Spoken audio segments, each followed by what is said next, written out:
Detroit Business Hub Group Director Nancy O'Neill works with her team of experts. Listen to conversations with business professionals to discover the latest business innovations, insights, and trends. Find out what's hot and what's not in today's business market. Hi, everyone. This is Nancy O'Neill. Thank you so much for joining us today. I'm so happy that you were able to join us for the podcast. Well, Ms. Wilson was not able to be a part of the podcast today, but we are glad that you are here. So we're just going to go ahead and get started with our membership video. Here we go.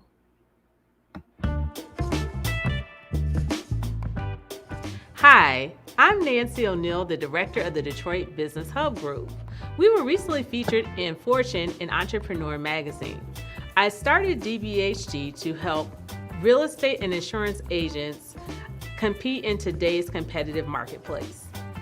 As a former real estate and insurance agent, I did not have a mentor myself who I was accountable to. As a member of DBHG, we network, mentor, and train sales professionals to be competitive in today's marketplace. Our certification and accreditation helps you to level up. One of the big reasons we became part of this was to be around other people that are involved with the same kind of business we're in, which is real estate. And we don't want people to go through some of the things we went through as far as trying to find financing. We're trying to give those resources to people so they know where to go to get that information, to get those lenders and contact information. It's not just finance, but also, like you said, mentorship involved in, anything from finding your appraiser to finding your commercial real estate agent. I believe with the mentorship program, you can really catapult yourself into a long-term successful career as an insurance agent or real estate agent.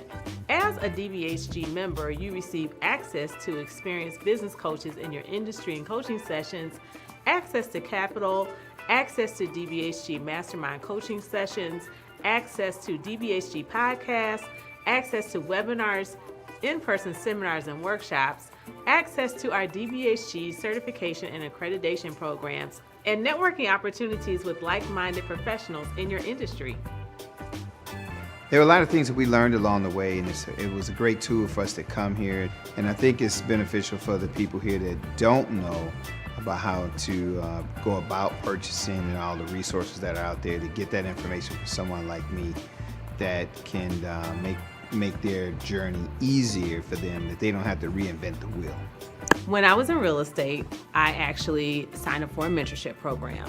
There's a very charismatic salesperson who got me started with the mentorship program. I found out that my mentor was not even a former real estate agent or had experience in real estate, and really didn't get a whole lot out of the experience. So my advice to new business owners is that to make your startup costs count. Startup costs can be very expensive, and this is a tangible investment that you can make into your business that's going to help your business grow. Yes, I'm working with DBHG. We have an event coming up January 22nd, and we are launching an investment club, and I'm excited about it. I just want to give everybody an opportunity to be able to build wealth and leave a legacy to their family as well. So this would be like with the opportunities that I have in front of me, that it'll be profitable, we'll do very well, and everybody will be happy.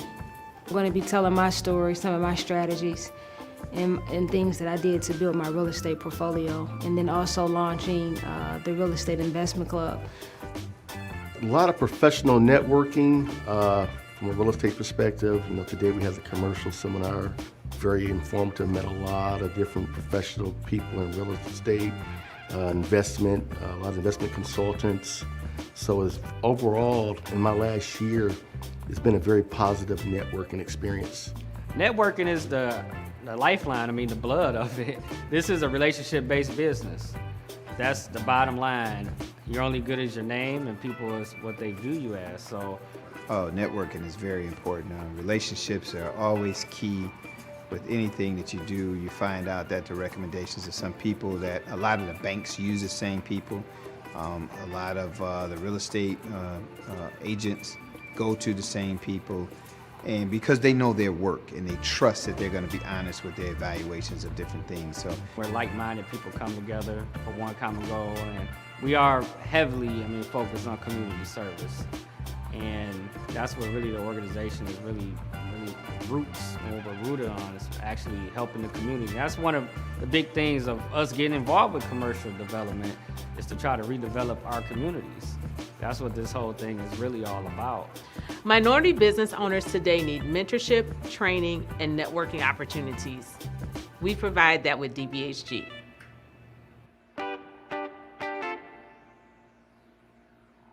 Okay, well, hopefully you enjoyed our membership video.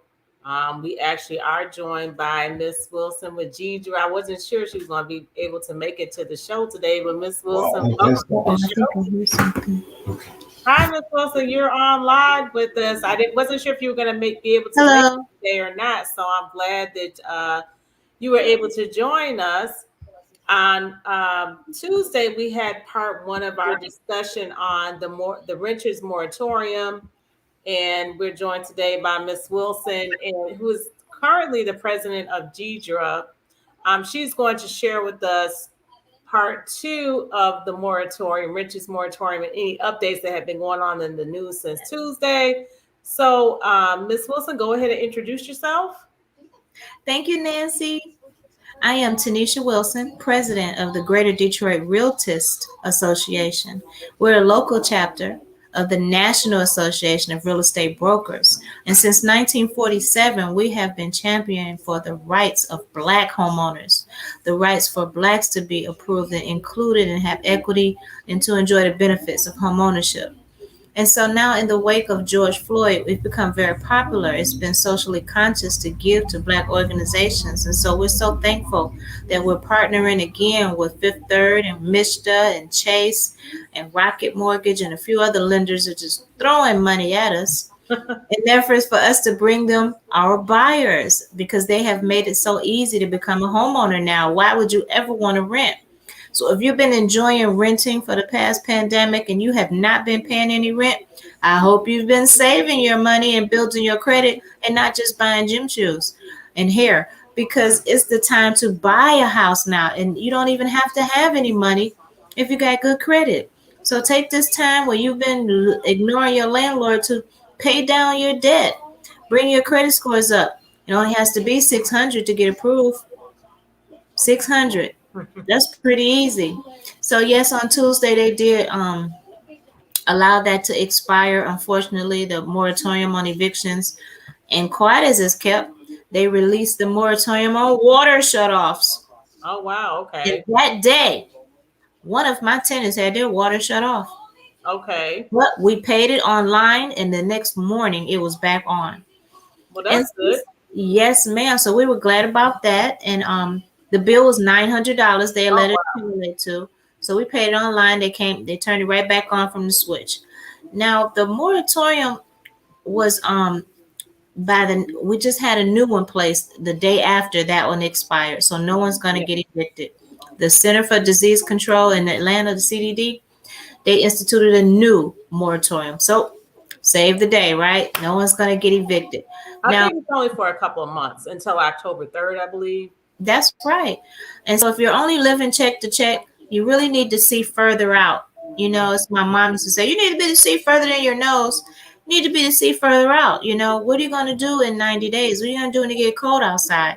So you may head under the pillow right now from your landlord, but eventually you got to make a move.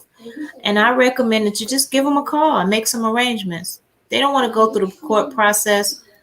Whatever arrangements you make, just keep them.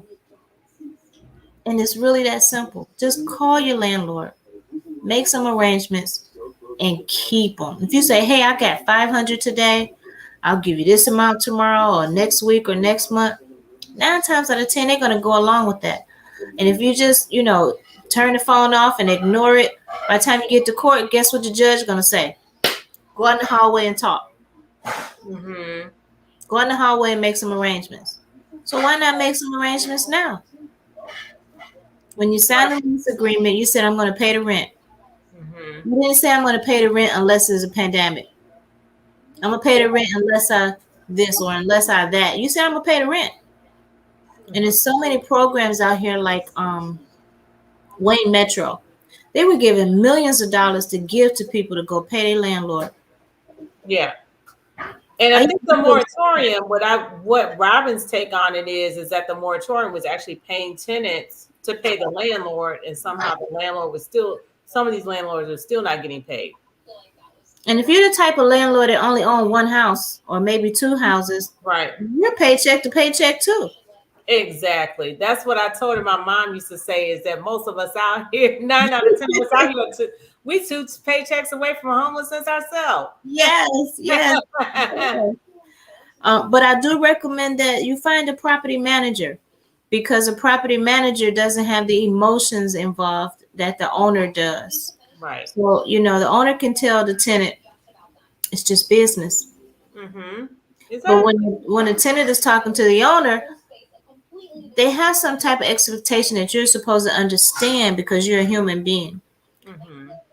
It's not that we don't understand, it's that it's 6 ways to skin a cat. And if you chose plan A and that didn't work, I saw plan B, C, D that you didn't choose. Mm-hmm.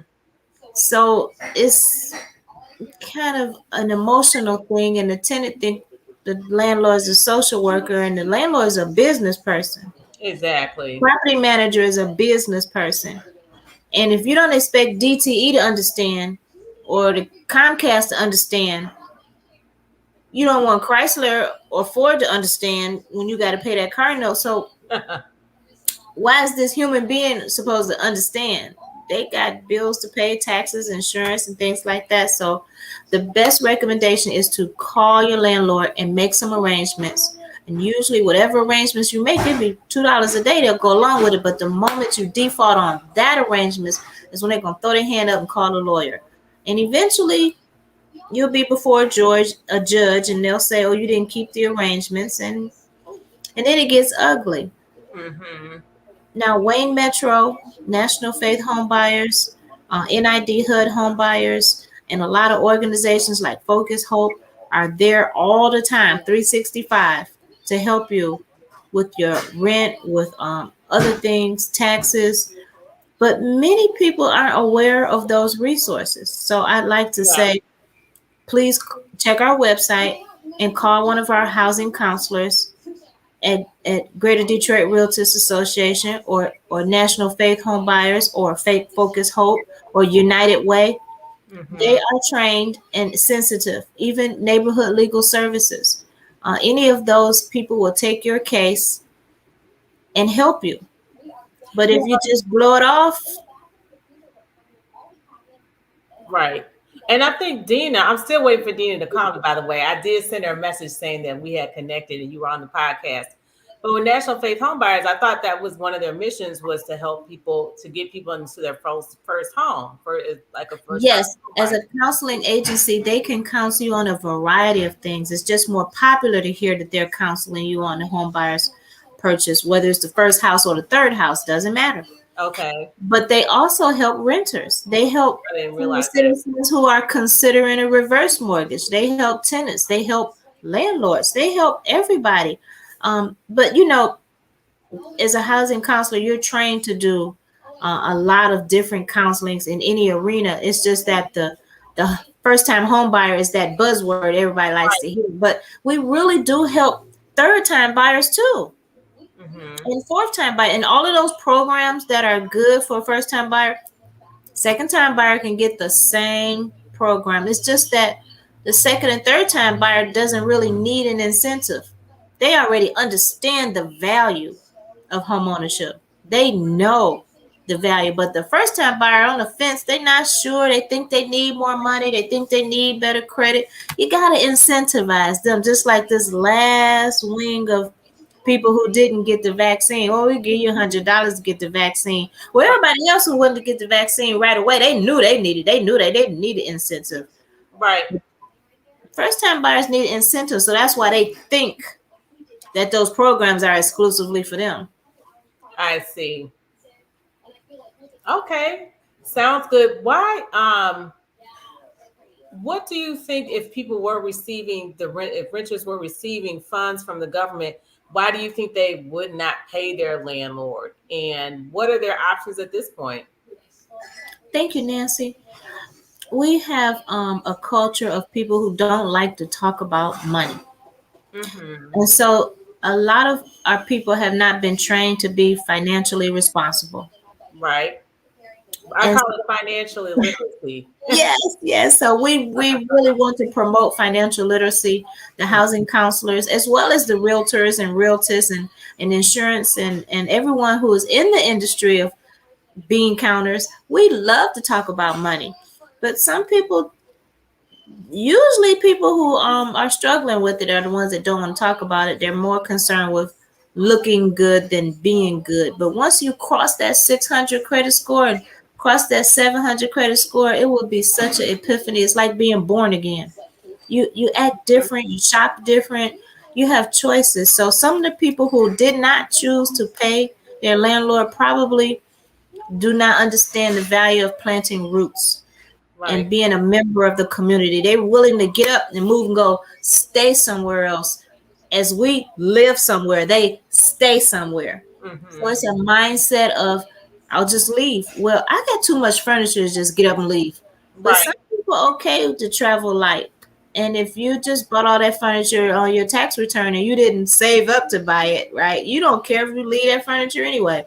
So Mm-hmm. some people just have a different mindset, and if you're raised by people who were financially not savvy, then you're probably financially not savvy. So that's why you want to sit in on a home buyer counseling session. That's why you want to talk to a financial counselor or sit in on a class at Focus Hope or Home Faith Buyers or NID, and just get a mentor. I saw your video running about mentorship, and mentorships are important whether it's for buying a house or building retirement, because not a lot of people spend their energy on helping us. Right. So we have to help each other. And so I really appreciate the idea that you were spreading about mentorship. Is why I love the Greater Detroit Realtist Association. When I first joined about 7 years ago, I loved it because there were people there that I could learn from and bounce ideas off of. The other organizations that I was mandated to belong to, people kind of held things to themselves as if there wasn't an abundance. Well, I have faith that there is prosperity for all of us, and I Mm-hmm. want all of my people to share in the prosperity. And I understand there is a certain time and a place for rentals, but there's no reason why we can't 80-90% of all of us be homeowners and enjoy the benefits of equity and what you can do with the power of equity, whether it's to start a home business, whether it's to send your kids to college, or take your grandson to Disney World. The equity that comes from being a homeowner is so valuable, is why they don't want us to have it, and why there's so many obstacles that have been put in place to keep us from it. Why we were run off the land when we were sharecropping, why they made us put your ex to get rid of this and ran you away from Mississippi and Alabama because they wanted to take over the land. And they ran other people off that land before they got it. So the land is ordained. God wants us to have land. He said from the beginning that we should have land. That's why Joseph was so popular during certain times, because he owned land. And being a landlord gives you the power to go through certain things during certain times. So, I have a Section 8 tenant, and we don't have a problem through her whole pandemic. It took care of her. And we didn't have anything. She's doing fine. But some people check to check, birthday party to birthday party. Right. But if you're thinking about the long haul, you want to have somewhere that you can call your own, something you can leave to the next generation. So if you did not pay your landlord through all this time and you're scared, just make some new arrangements. Mm-hmm. They glad that you're watching the house because now the furnace and hot water tank is protected. And if it gets cold, you're paying the heating bill. So even if you got an attitude or they got an attitude, try to make some arrangements. If not, say, okay, I'll be out on this day and be out on that day. Mm-hmm. And it's not contingent upon you finding a better place. It's contingent upon you leaving. Now, with that person leaving on bad terms, they have uncollected rents. Is it possible for a landlord to put that on the tenant's credit report, or is there a different type of report it can go on that shows that this tenant did not uphold their promise to pay their rent? Well, I do think that if the landlord has already got a court date, you better show up. Okay. Show up and make some arrangements, because if you don't show up, you're going to be in default, and it will definitely be on your credit report as a judgment. Oh, It okay. will not be just for that 1 month you didn't pay. It'll be for a few other months and some fees and court costs. And so if you get a letter in the mail, hey, first of all, let me say, check your mail. Right. I had a tenant evicted because she did not check her mail. Mm-hmm. She got served on a Friday. Mm-hmm. And something came in the mail on a Friday, and here we come on Monday. She said, "Oh, I didn't check." And there it was in the mail. So So in other words, you you got to said check. she missed the court date? No, she had the court date. Okay. They said pay within 10 days. 10 days came, she didn't.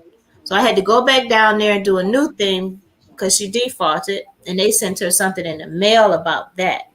Okay. And that's what she missed on Friday. And so we showed up on Monday. She was surprised. Then Oh. she called her mom. Mom said, "Hey, can we work something out?" I said, "She just not calling you?" Right. She had just called her that day that the sheriff showed up.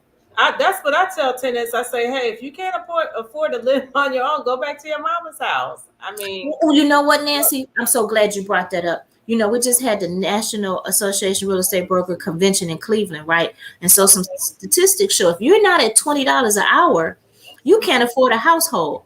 So that's why the $15 hour people are just barely making it, and the ones at 10 and 12 trying to get up to 15. But really, 20 is the bar. it's not enough anyway. 20 is the bar. So it's not that you turned 18. It's not that you turned 21. It's not that you got your own job or you want to not get a hotel every weekend. It's Right. really, can you afford a whole household? Right. You need to be at $20 an hour to afford a whole. Other than that, you're really not grown, and you got to deal with your parents. But understand that at $20 an hour, if that's not you, then two $10 an hour people can be roommates if they get along. Yeah. They got to get along, right? Because I got a kid, you got a kid, we got a kid together, but we can't get along. But no, really, if you at $10 an hour, 50, you need to start getting along with people. You cannot get an attitude with nobody unless you at $20 an hour. And you can't afford to live by yourself You unless can't you afford make to be $20 an have an hour. attitude until you $20 an hour. Right. Yeah. Yeah, and I think, even with married couples, getting a divorce, first of all, with children, the children are the ones who are the victims, but the husband and wife, once they decide to split, they really can't afford to live in two separate households either. So now you're going to have another dilemma on how you're going to afford, where's the rest You're of your not income? $20 an hour, you know how to forgive. Mm-hmm. Learn how to forgive. Yeah. Yeah. So the single life and the divorce life is for wealthy people. Exactly. I think that some other cultures of people know how to live together until they have saved up enough To to move live out. alone. Yeah, you'll see certain cultures where it's 12 of them in the house with Yeah. one bathroom, Oh Lord, and they get nightmare. along fine. You crying sharing the house with two people. I always want my own bathroom. Me too. I love having my own bath. It's one of my favorite places in the house. But yeah, senior people, a lot of them, retired people on a fixed income, Social Security, whatever, they can't afford to live by themselves. So you see a lot of older mothers, a lot of times the father's deceased, living with children, which is perfectly fine. The Bible Exactly. does tell us to honor our parents, and they took care of you for X amount of years. But it's just, you kind of feel bad because you only want people to live together in harmony if that's their choice. But some people don't have a choice. That's just how life is. And I think that's a problem that a lot of Americans don't want to deal with, is that all of us want our independence, but it might not always be the most ideal living situation. Well, unless you come up Sometimes with you some have to other save income. first. Yeah. unless you come up with some other sources of income, you might have to be a little uncomfortable for a while. And I think that's a very difficult for some people to deal with. But it's a lot better than having your stuff thrown out on the curb. I agree. I agree. Many other cultures will, be in a house together until they save up for the down payment. Now, I don't mean a FHA down payment. I mean a real down payment. Yeah. Sometimes they save up for the whole house while they stand with their parents or Right. grandparents because they understand the mission. They have a goal. They have a plan. But a lot of us don't have a plan. So I highly encourage you to sit on the HUD Home Buyers Workshop, anybody's workshop, and learn and focus on money. Focus on finance and getting your house in order so that you can have your own house. Get your finances in order. So if you're at a point where you're worried about the ban being lifted and you might get evicted, this is a time to reflect because you got to save. You got to save. And good thing the CDC put out a new ban on evictions to give you a little time to breathe. But don't take that as a reason to go party. Take that as a reason, I need to get my plan together. What is your plan? So one of my biggest slogan is, are you on your way home? You don't have to own a house today, but are you on the way to it? Do you have a path, a plan? Do you know where your credit is? Do you know what you need to pay off? How close are you? How many paychecks away from paying off this are you? Or are you just waiting on the next birthday party, the next reunion, the next holiday, the next chance to spend money? We are the consumers of the world. We are facilitating each and every other cultures who make money off of us. We're feeding everyone else, but not even feeding ourselves or passing anything to our children. We have to stop that behavior. Absolutely. And then, like you said about the equity, a lot of people who aren't necessarily making the $20. I mean, I live in Grosse Pointe Park. If you ever saw the movie Grosse Pointe Blank, like a lot of the people that live, they work in the service industry. Maybe their parents were wealthy, but the children might not necessarily have been wealthy. But the parents passed on the home to their children. That's like a legacy that a lot of times they leave their children. So not having that note to pay every month is usually our biggest expense. And when you don't have that, $600 to $2,000 that you have to pay out every month, you'd be shocked at like what you can do with that money. You know what kind of insurance you could have on your life if you didn't have to pay a house note, or what kind of car you could drive if you didn't have to pay a house note. I've been paying a house note since I was 24 years old. But some people who had houses passed, they have never paid a house note. Never paid. Now I will tell you, a lot of us had houses that things happen. I-75 came through, 375 came through, Rosewood, Oklahoma City. Some of those things happened to some of our neighborhoods, but also we had Boston Edison at one time. Mm-hmm. Many of us was left this wonderful neighborhood, Boston Edison, that's now selling at $500,000. But when we got it, we got mad at the house because it needed a roof. I'm not putting no roof on it. Well, why you can't put a roof on it? You ain't paying a note. Well, I'm not doing that concrete. I'm not. Oh, it's a bad house now, but it was a nice house when your parents got it, and they get up on the roof and fix it themselves. Right. But some of us were not trained to be homeowners, and we walked away from those houses. We sold it for 40, 50,000. And then some other people came in and bought it and fixed it up and saw the value. And now it's 600 again. It was 500 before that and 400 before that. And then we're wondering why it happened, because they invested in new windows. They put new porches on. They resanded the hardwood floors, where we're sitting here looking at them floors like, I don't know how it got scratched up. Oh, this bad floor and lost all this shellac. I'm leaving. Right. Well, other people come in. Get an apartment. I'm gonna go get an apartment. Oh, it's a liability. It's too much maintenance. Right. Really? It's nothing in the house I can't fix. Nothing. Mm-hmm. If I like the location, I'm gonna invest in it. It's nothing in the house we can't fix. Roof, gutters, foundation, garage, all that can be redone. Look at Dearborn. Look at Royal Oak and Ferndale. Those houses are just as old as the houses in Detroit. Same age. Our home is 100 years old, actually. Exactly. So why would you over there at Bewick or at Linwood say, oh, that house old? This is the same age as the houses in Ferndale. Yeah. Same age. Yeah, and Detroit has some of the most beautiful architecture in the state. You just can't, You can't find the woodwork. We had at one point we owned a house in Indian Village, and Oh, yes, good we had example. real stained glass windows, like not Yes, yes. plastic or plasticplex. I had leaded glass windows on Mendota in Schoolcraft. We had Yeah, leaded it's glass just because gorgeous. the auto barons were rich at the time these houses were built back in 1940s and 30s. They did marble floors and wood floors. You go to Indiana, they don't have hardwood floors under that carpet like we do.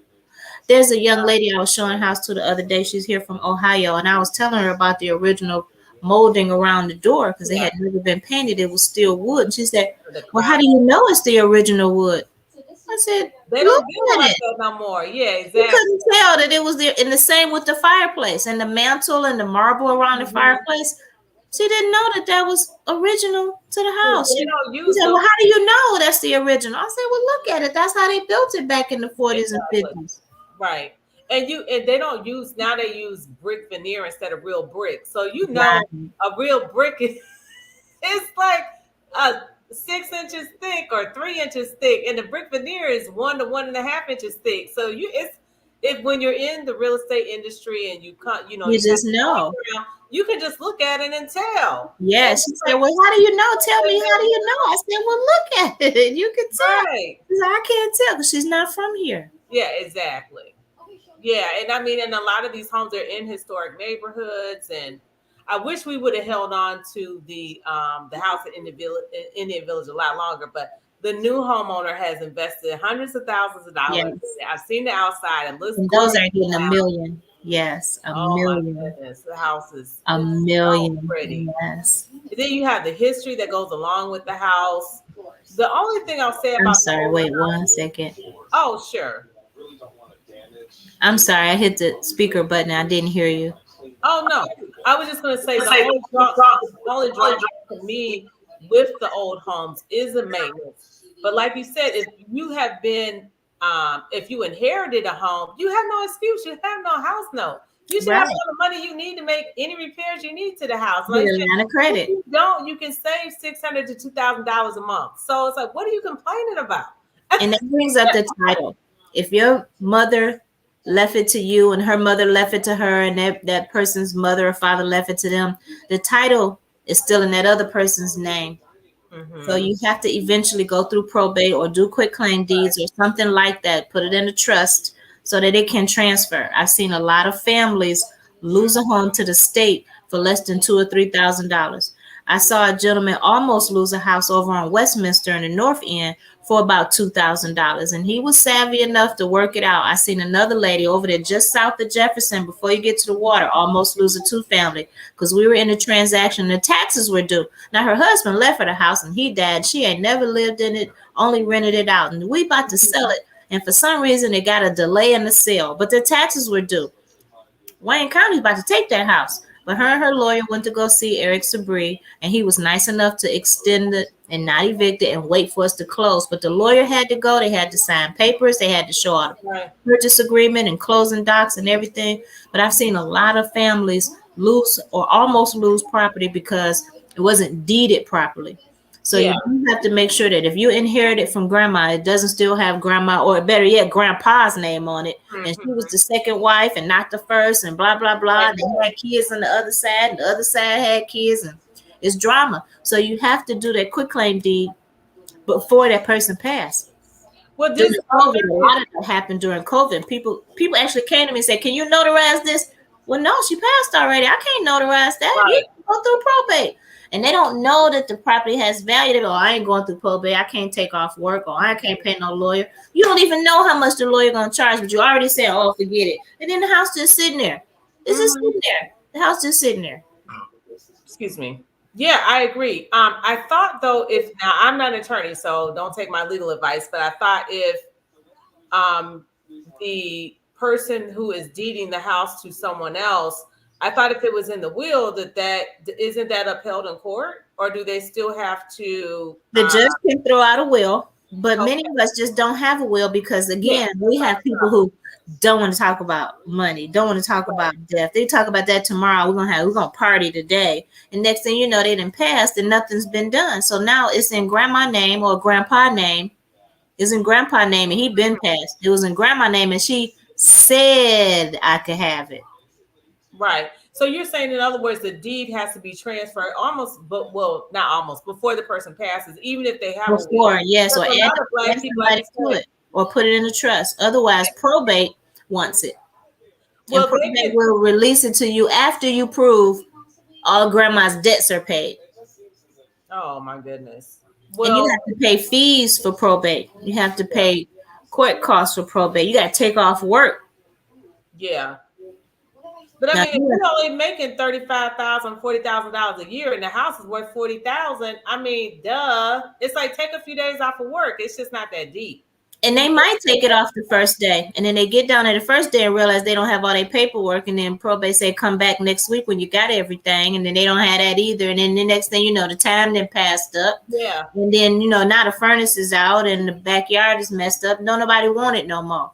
And here comes a little investor say, "I give you $5 for it," and they say, "Okay," and it's over. Mm-hmm.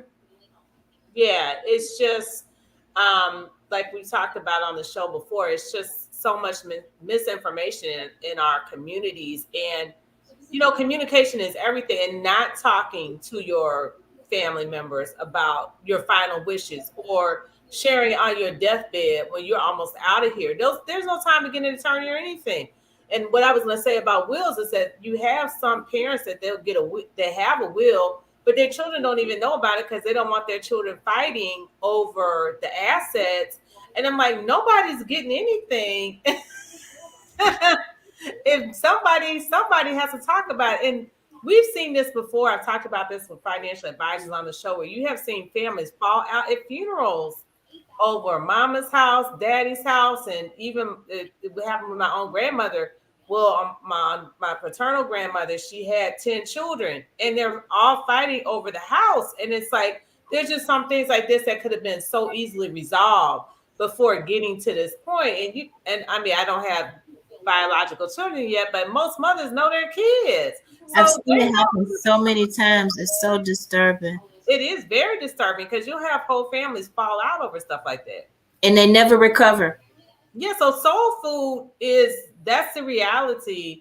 The movie is a reality to a lot I see a lot of families right now, siblings and aunties still don't speak after Big Mama passed. They still ain't speaking. But who's there to help Big Mama with dusting and vacuuming and trimming that tree? Who was there to help Big Mama when she needed to go to the bank and when she needed a ride or when she needed the floors mopped? Who was there to help her with that? Who paid her taxes when her check got lost in the mail? Who was there for Grandma? That's the one who is going to get it. So a lot of people who run around talking about, "Oh, I need a house, I need a house." Have you been over Grandma's house lately? Have you helped her shovel lately? You could actually inherit a house that you could live in rent free. But a lot of people don't even bother to go visit their grandma no more. Exactly. Go check on Grandma every now and then. Go get the mail out the mailbox for her. Go over there and shovel Grandma's snow. Cut her grass and edge it for her. Because she needs somebody to leave that house too. And if it's 5 of y'all, how does she decide which one to leave it to? Mm-hmm. So you making up all these names with all these consonants and vowels. Why don't you name your kid after Grandma? She might leave that house to you. Mm-hmm. Grandma got 5 kids to decide who to leave it to.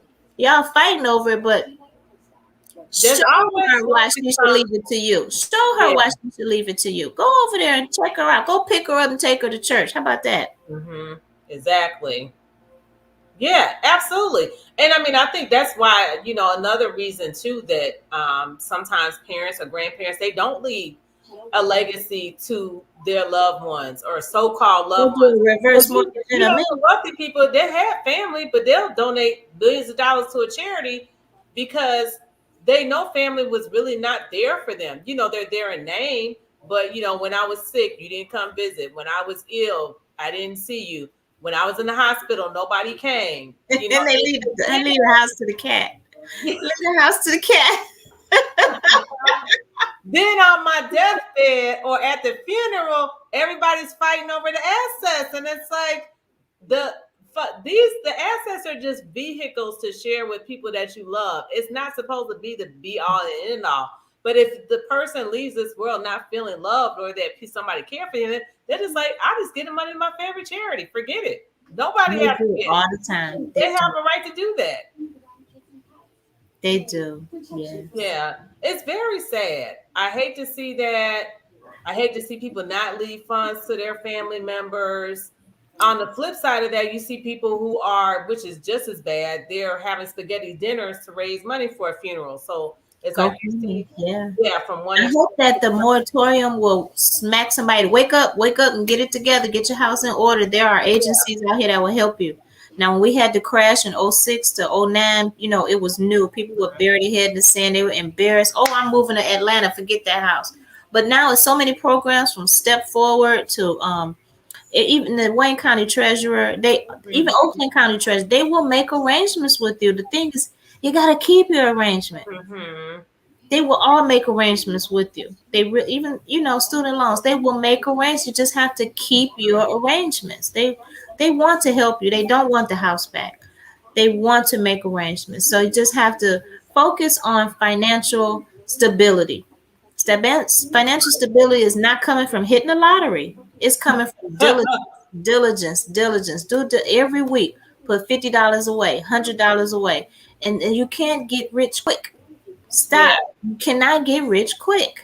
The best way to get rich is to leave an insurance policy to your kid. Let them get rich quick.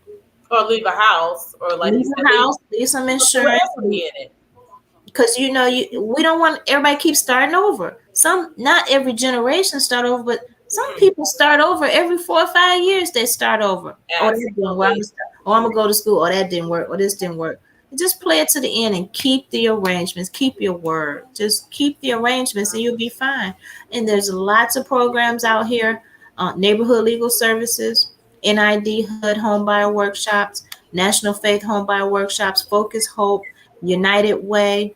It's so many others. Your church probably can refer you to somebody. Your employer has the EAP.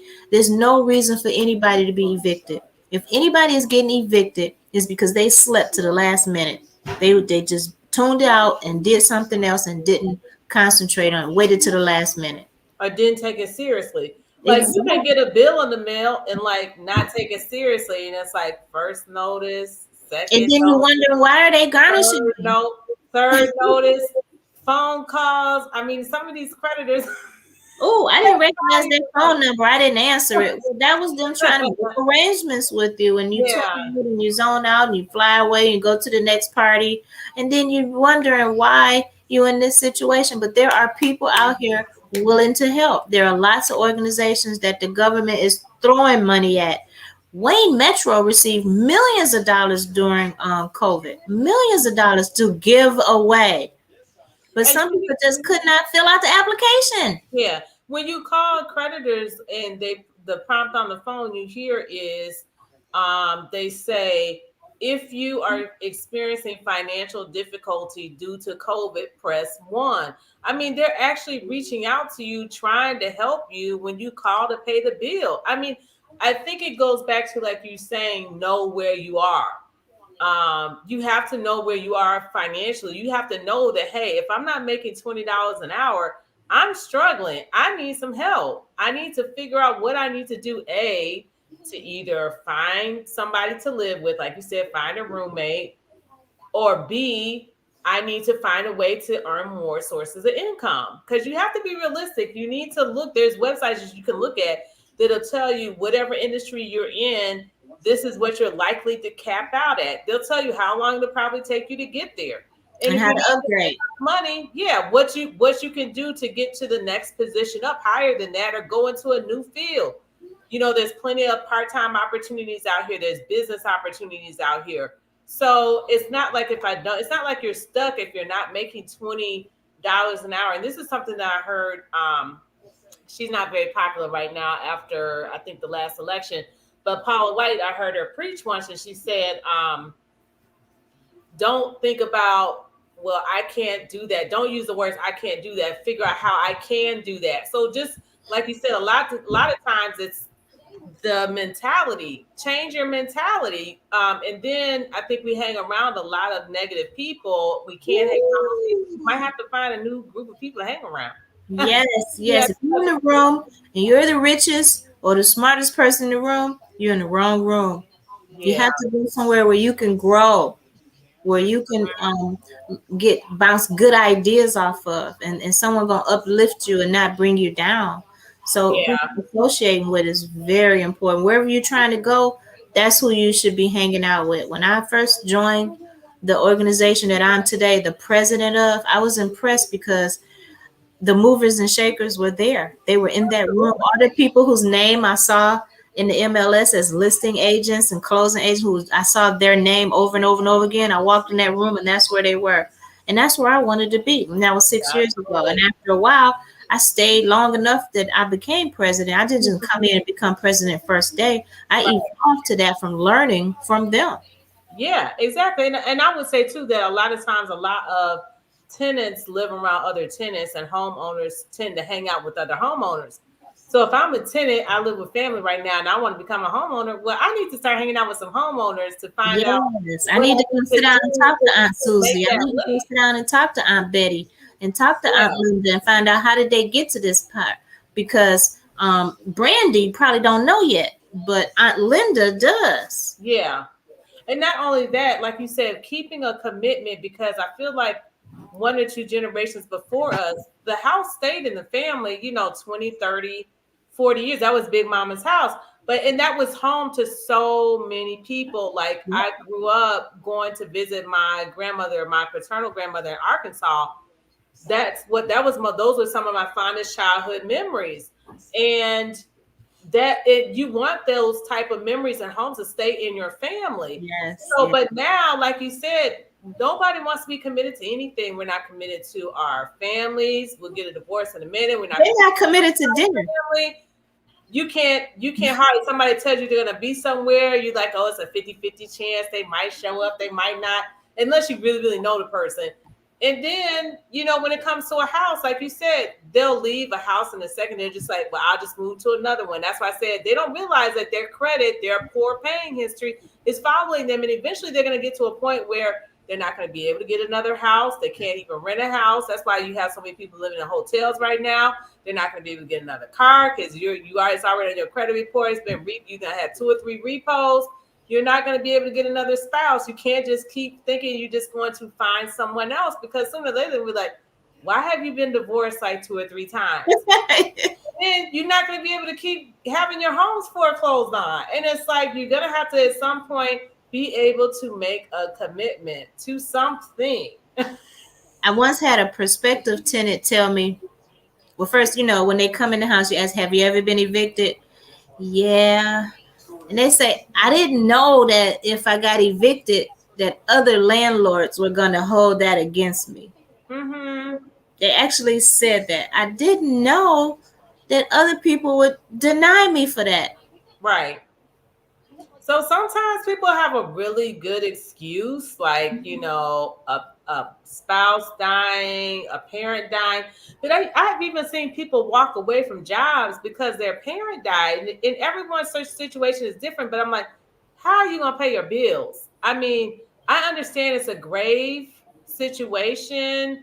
I haven't lost one. My mom is still living. My father, I haven't been in contact with for years. So I don't know about him, but It's not what happens to you, it's how you recover from it. yeah, because I'm like, well, now you have a bigger problem. You're already dealing with grief from losing a parent or a child, and now you don't have a job. So to me, isn't that like making your life twice as hard? I mean, They think it's some type understand of the logic. loyalty to their parent to act up and be upset. Well, your parent Yeah. wants you to be substantial enough and grounded enough that you can carry on and excel from it and take off from where they left off. But some people get caught up in the excuse and caught up in the drama of telling the story of Yeah. how bad it is. And so woe with me is more important than look how I've recovered. So everyone goes through things. It's not like anyone doesn't have an obstacle, but if you have maintained your credit and maintained your word despite the obstacles that have come across your path. People who are successful are not people who didn't have obstacles. It was people Absolutely. who persevered despite the obstacles. They're not just Right. lucky, they're strategic. Yeah. And I think that's one issue with some people in our communities is that our bounce back capabilities are very low and limited, Yes, you're and right. we don't And that was sometimes even discovered recover during the wake of George Floyd and COVID, that when we have issues, it takes much longer for us to to recover. recover. Yeah. Exactly, much longer to recover, whether it's a health issue or a financial issue. It's an economic shock to our financial Mhm. status and stability, because as we call it, check to check, they call it economic shock.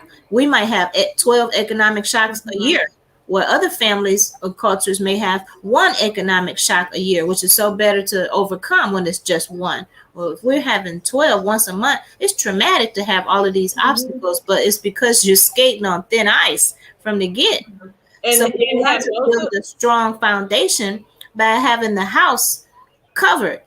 Yeah, and no support network, no strong ties, no support network, and we wonder why the bottom is continually falling out. There's nothing underneath. So if you're living paycheck to paycheck, like you said, you already halfway on your way to Skid Row anyway. And $12 an hour. Yeah, And paycheck and to I mean, paycheck. So the wind could blow, and exactly. That's what I'm so saying. that's why your score have to be 600. If you're 580, they're not gonna just give you the house. It's some things that you Mhm. really need to look at. If you're 580, 590, if you're at 599 and the wind blow, you back down to 580. So we need you to be a strong 600 FICO score. 620 is even better. That way, if Mhm. you try three different mortgage companies instead of just going to that one, you're not going to fall below a point where you can't even close. So we really need to talk to you and look at your credit score so that we can see how to get it up above 600. And it's easier than you think, but we live in a day of instant gratification. But when people say, "Oh, it took me 9 months to find a house," no, it didn't. It took you 1 month to find a house and 8 months to fix your credit. We know. Right, right. Yeah, I'm laughing, but honestly, there used to be a saying that said when the rest of the country has a cold, Detroit has the flu, and I think that just goes back to what you were saying that circumstances for whatever reason seem to be more dire in certain areas, maybe larger cities or whatever, or higher population of a certain groups of people, but some of that now we can't blame everything on discrimination, racism, because some of this, if we're really honest with ourselves, we did to ourselves, It's and a catch 22. it could have stemmed from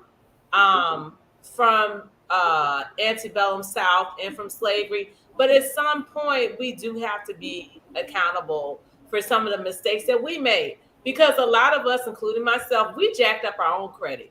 You can't blame other people for you not paying your own bills, and it took me years to restore my credit, but some of it's just basic, it's just youth, and like you said, not having that support system in place where you can go home and say, hey, mommy, daddy, I blew $2,000. I need you to help me or bail me out of jail or whatever. And that support system might not be there. Mommy and daddy might say, we don't have the money. We're sorry. Like you said, they don't have no equity in their home. They can't bail their kid out of jail. So now you have a police record.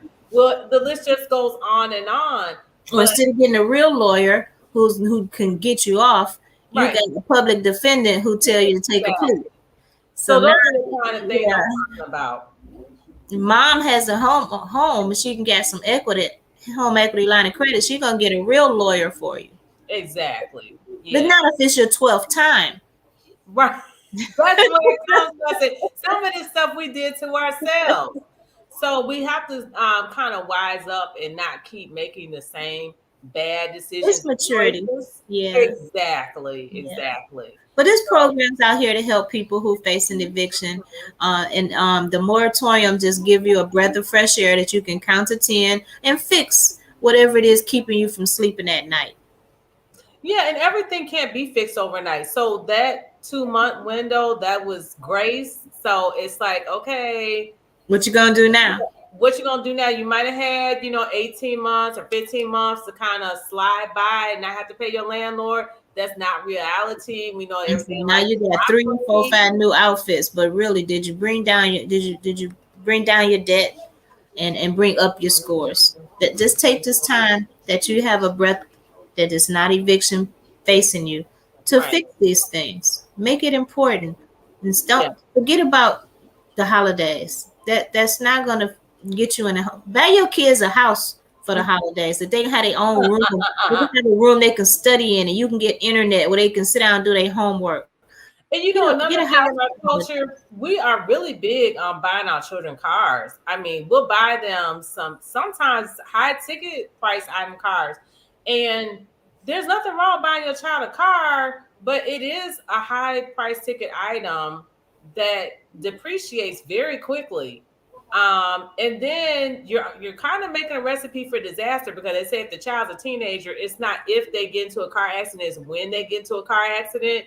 So that's one thing in our culture that I think we really have to work on, because it said instead of investing all this money, I didn't get a car until I was out of college, but instead of investing all this money to a car, why not start your child's life off right? Get them a life insurance policy. I mean, there's so many things that we can do to re-educate ourselves and make better choices. Like you said, buy them a house instead of spending. You know, some of these weddings cost $10,000 to $20,000. That could have been money. I meet other couples who they invested that money into a home. They said, forget a big wedding party. We don't need 600 guests at a party. Let's just do a really small private reception. They save all that money and buy all that food for people trying to figure out how long your marriage is going to last. Show off. And thank you. And they said, let's just put $10,000 or $20,000 on buying a house instead of instead of having a 600 people reception. It's ridiculous.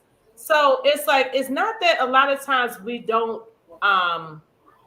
it's not that we don't have money, it's the misappropriation of money and where our value system is. And, you know, the Bible even says that there's much tillage in the hands of the poor. So a lot of money goes through a lot of poor people's hands, but it's just what they did with the money. And we have made poor choices in the past. Well, like you said, it's a maturity thing. It's time to wise up. You don't have to go out and spend $600 a month on your hair and your nails and living in a shack. I mean, if you even got a shack. So, or driving a nice car. Because a lot of us, all of us have a limited amount of income that we work with every month. So $600 to me on hair and nails, that's even worse than a car. That's not a good investment. Plus your hair gonna fall out.